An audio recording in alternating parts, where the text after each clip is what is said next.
I'm staring at my phone screen, heart hammering against my ribs like it's trying to escape my chest.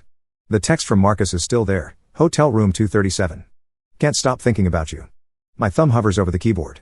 I know if I type back, if I walk out this door, I'm crossing a line I can never uncross. But God help me, I'm already reaching for my keys. 7 years. That's how long David and I have been together, married for 4. We have 2 kids, Emma who's 6 and Jake who just turned 4.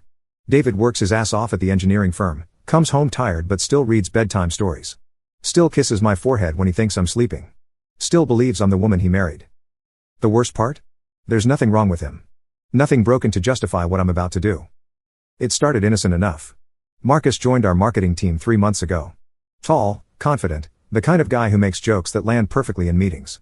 The kind who noticed when I changed my hair, complimented my presentations. Made me feel seen in a way I'd forgotten I needed.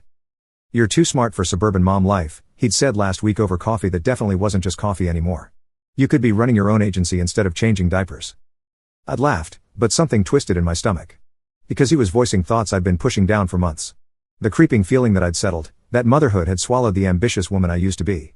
That maybe I deserved something more exciting than grocery runs and school pickup. My friends didn't help. Sarah constantly posts about her single life, the restaurants, the spontaneous trips. "Living my best life while you're stuck in mommy mode," she'd tease. Even my sister would make comments about how I'd let myself go since the kids, how David was lucky to have someone so devoted. Devoted. The word tastes like ash now. I'm in my car, engine running, telling myself I'm just going to tell Marcus this has to stop. That I'm married, that this is wrong. But I'm wearing the red dress he complimented, the one that's been hanging in my closet for 2 years waiting for a special occasion that never came. The hotel lobby is all marble and soft lighting. I catch my reflection in the elevator mirror. I look guilty already. My wedding ring feels like it weighs 1,000 pounds. Room 237. I knock twice. Marcus opens the door in a white button-down, sleeves rolled up. He smiles like he knew I'd come, like this was inevitable. Maybe it was. "I wasn't sure you'd show," he says, but his eyes say different. They say he's been counting on my weakness. I should leave. Should turn around, go home, hug my kids, tell David the first love him. Should choose the life I built over the fantasy I'm chasing. Instead, I step inside. The next 2 hours disappear in a haze of guilt and adrenaline and the desperate need to feel wanted. Marcus says all the right things, touches me like I'm precious instead of just another item on David's daily checklist. For 2 hours, I'm not just someone's wife, someone's mother. I'm just me. But the second it's over, reality crashes back like a freight train. I'm sitting on the edge of the hotel bed, dress wrinkled, hair a mess, and I can't breathe. Marcus is in the bathroom, humming like nothing earth-shattering just happened. Like I didn't just detonate my entire life. My phone buzzes. A text from David. "Kids are asking when mommy's coming home from her work meeting. Should I start dinner?" I stare at those words until they blur. Kids are asking when mommy's coming home. Sweet, trusting Emma who still thinks I hung the moon. Jake who runs to me every day after preschool like I'm the best thing in his world. What have I done? Marcus comes out of the bathroom, straightening his shirt. "So when can we do this again?" The casualness in his voice makes me sick. This isn't some grand love affair. It's not even about wanting me. It's about conquest, about taking something that belongs to someone else. "I have to go," I whisper. He shrugs, already checking his phone. "Text me." I drive home in a fog, practicing normal. Practicing being the woman who left the house 3 hours ago instead of the woman who just burned down everything she claimed to love. David's in the kitchen when I walk in, stirring pasta sauce while Emma sets the table and Jake colors at the counter. The picture of domestic bliss I was ready to throw away for a few hours of feeling special. "How was the meeting?" David asks, kissing my cheek like always. "Fine," I lie, and the word tastes like poison. For 3 weeks, I live in this hell of my own making. Marcus texts constantly, pushing for another meeting. I tell myself it was a mistake, that it's over, but I don't block his number. Don't tell him to stop. Because part of me likes the attention. Likes having a secret that makes me feel alive. I'm distracted with the kids, snapping at Emma for normal 6-year-old behavior, barely listening when Jake tells me about his day. David notices but doesn't push, just picks up the slack like he always does. Like the good man he is. The man I'm betraying every second I keep this secret. Then David's laptop breaks. He needs to check email for an important client presentation, so he asks to borrow mine. I should say no. Should make up some excuse, offer to drive him to the office instead. But Emma's having a meltdown about her Halloween costume and Jake spilled juice on the carpet, and I'm juggling everything like always, so I just nod and tell him the password. 20 minutes later, he calls my name from the home office. His voice is different. Flat. I find him staring at my laptop screen. Gmail is open, and there it is. 3 weeks of messages from Marcus. The flirting, the compliments, the photos I was stupid enough to send. The hotel receipts in my email from that Tuesday I claimed I was in client meetings. David doesn't look at me. Just keeps staring at the screen like he's trying to decode a foreign language. David, I can explain. Don't. His voice is so quiet I barely hear it. Just. Don't. He closes the laptop. Sits there for a minute that feels like an hour. Then he stands up, walks past me like I'm not even there, and goes upstairs. I hear drawers opening. Clothes being thrown into suitcases. The kids are still in the living room, oblivious. Emma's practicing her Halloween dance, Jake's building something with blocks. They have no idea their world is about to implode. David comes downstairs with 2 suitcases and starts gathering their things. Favorite toys, clothes, Emma's special blanket. Where are you going? I finally find my voice.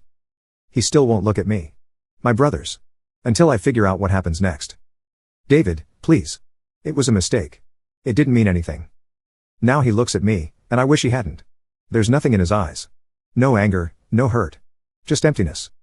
It meant everything, he says. It meant our marriage doesn't matter to you. Our family doesn't matter to you. We don't matter to you. Emma runs over, confused. Daddy, why do you have suitcases? David kneels down, pulls her into a hug.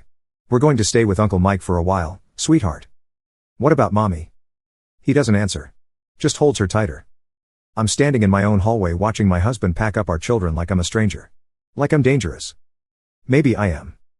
David loads the car while I hover uselessly, wanting to help, knowing I have no right.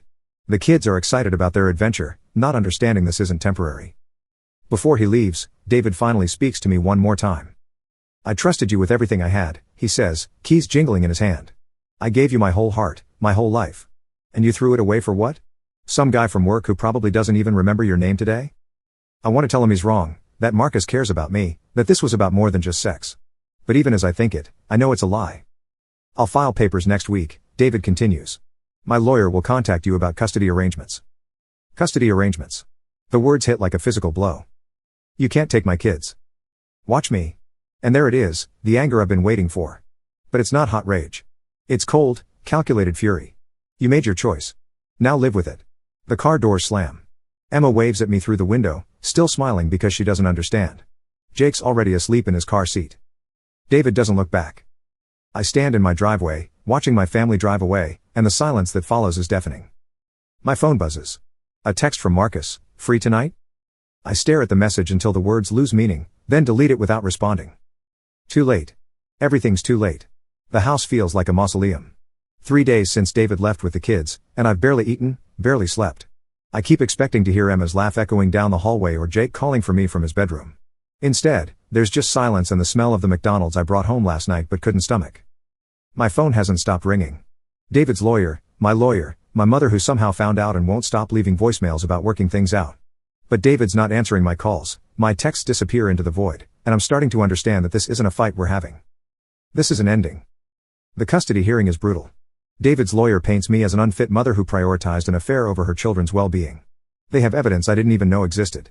Credit card statements showing lunches with Marcus during times I claimed to be running errands. The hotel receipt. Even security footage from the office showing us leaving together. David sits across the courtroom in his best suit, the one I helped him pick out for his promotion last year. He doesn't look at me once. Not when his lawyer talks about my pattern of deception or when they discuss my fitness as a parent. He stares straight ahead like I'm not even there. Like I never existed. The judge awards him primary custody. I get supervised visitation every other weekend, pending evaluation. Supervised. Like I'm dangerous to my own children. In the hallway afterward, I try to approach David.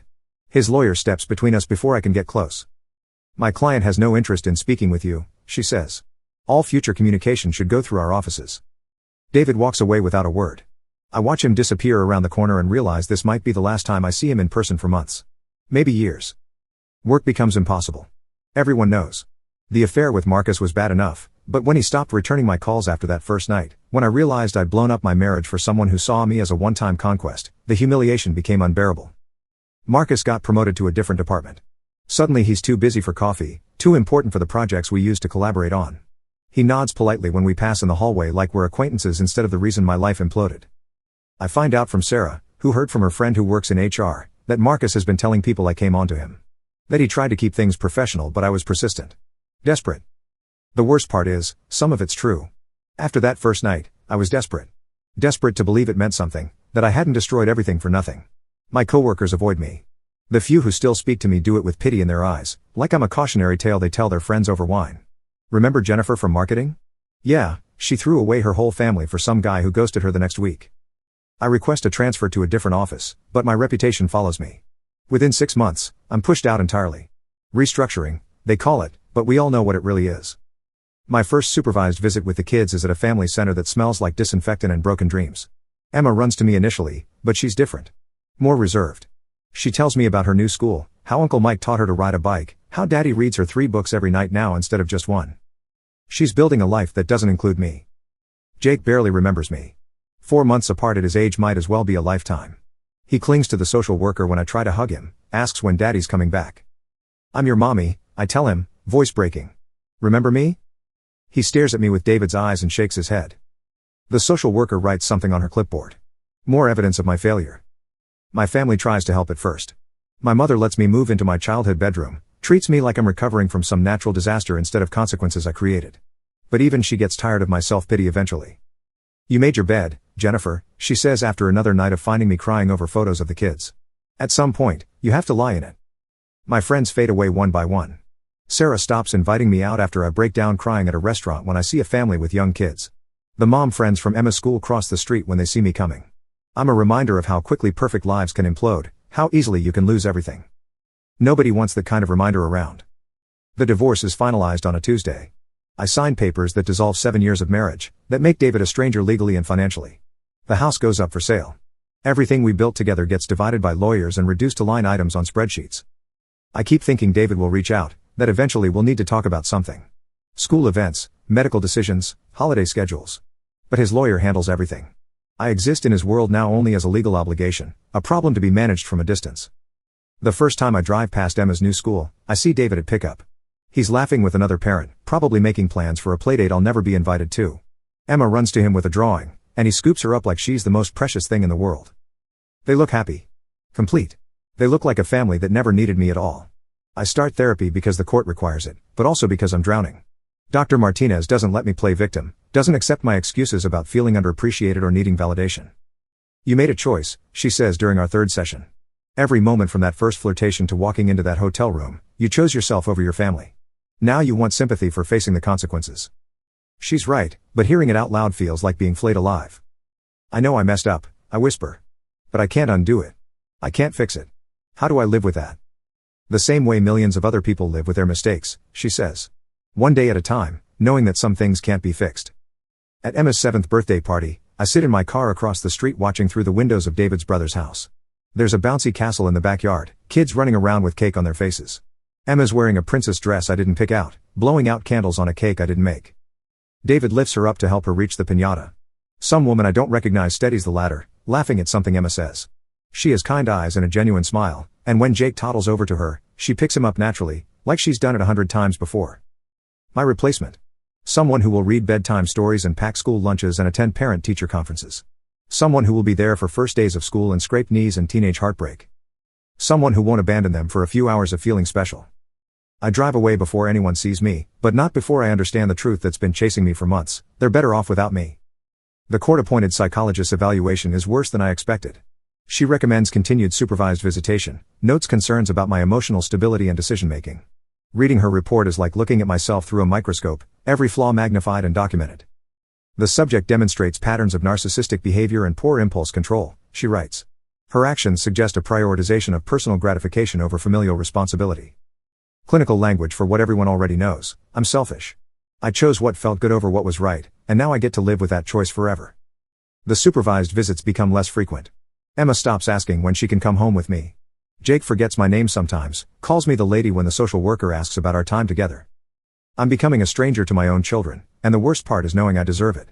2 years after that night in the hotel, I'm living in a studio apartment 40 minutes from my kids, working at a call center because it's the only job I could get with my reputation. I see Emma and Jake 6 hours a month, always with a social worker taking notes, always knowing that someone else is raising them. Marcus got married last spring. I saw the announcement on LinkedIn, him and some blonde marketing director from another company. They looked perfect together, all white teeth and successful careers. The woman who didn't throw away everything good in her life for a man who forgot her name. I wonder if she knows about me. If he told her about the desperate suburban mom who thought she could do better, who learned too late that some mistakes echo forever. Tonight I'm sitting on my couch with a cheap bottle of wine, scrolling through photos on my phone. Emma's school play that I watched from the parking lot. Jake's first day of kindergarten, captured in a picture David's sister posted on Facebook before blocking me. My children are growing up in a world where I barely exist, where mentioning my name makes conversations awkward and adults change the subject. I did this. Every single piece of this destruction has my fingerprints on it. The woman in the hotel that night thought she was choosing herself, choosing excitement, choosing the life she deserved. She didn't realize she was choosing to become a ghost in her own story, a cautionary tale whispered by people who used to call her friend. She thought she was smart enough to have it all, selfish enough to take what she wanted without paying the price. She was wrong about everything, and by the time she figured that out, everyone she loved had learned to live without her. Some choices don't get do-overs, and betrayal is a scar that never fully heals. You just become the kind of person who leaves scars wherever you go.